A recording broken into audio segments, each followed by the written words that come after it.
Gianni ইনফান্তিনোর ফিফার সভাপতি পদ এখন সুতোয় ঝুলছে। বিশ্বকাপের কোটি কোটি ডলারের বাণিজ্যিক স্বত্ব গোপনে বিক্রি করার চেষ্টা ফাঁস হওয়ার পর আন্তর্জাতিক ফুটবলাঙ্গনে উঠেছে সমালোচনার ঝড়। তীব্র চাপ আর পদত্যাগের দাবির মুখে নিজের আসন টিকিয়ে রাখতেই এখন মরিয়া ইনফান্তিনো।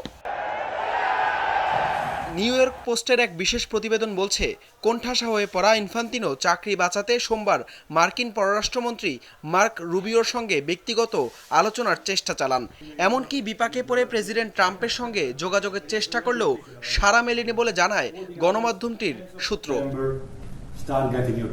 মূল ঘটনার সূত্রপাত ফিফা ফরওয়ার্ড এন্টারপ্রাইজ নামে একটি নতুন সহযোগী প্রতিষ্ঠান গঠনের পরিকল্পনাকে কেন্দ্র করেই। উদ্দেশ্য ছিল বিশ্বকাপের সম্প্রচার, স্পন্সরশিপ, লাইসেন্স এবং টিকেটিং বিক্রির একক নিয়ন্ত্রণ নেয়ার, যার 20% অংশীদারিত্ব মাত্র $4 বিলিয়ন কিনে নেয়ার কথা ছিল প্রেসিডেন্ট ট্রাম্পের জামাতা জেরেড কুশনারের ছোট ভাই জোশ কুশনারের প্রাইভেট ইকুইটি ফার্ম থ্রাইভ ক্যাপিটালের।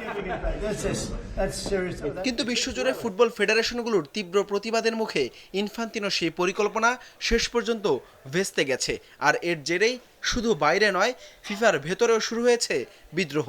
সংস্থাটির এক নির্বাহী কর্মকর্তা নিশ্চিত করেছেন, ইনফান্তিনোকে পদচ্যুত করতে একটি সংগঠিত আন্দোলন শুরু হয়েছে, যার ডাকনাম দেওয়া হয়েছে প্রজেক্ট কিল দ্য মনস্টার।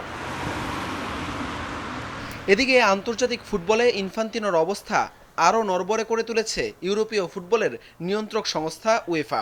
গত 30 জুলাই সংস্থাটি সর্বসম্মতভাবে 2030 বিশ্বকাপ সহ ফিফা আয়োজিত সমস্ত টুর্নামেন্ট বয়কট করার পক্ষে ভোট দিয়েছে।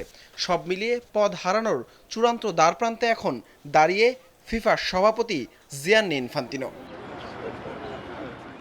হাসান আল মারুফ, যমুনা স্পোর্টস।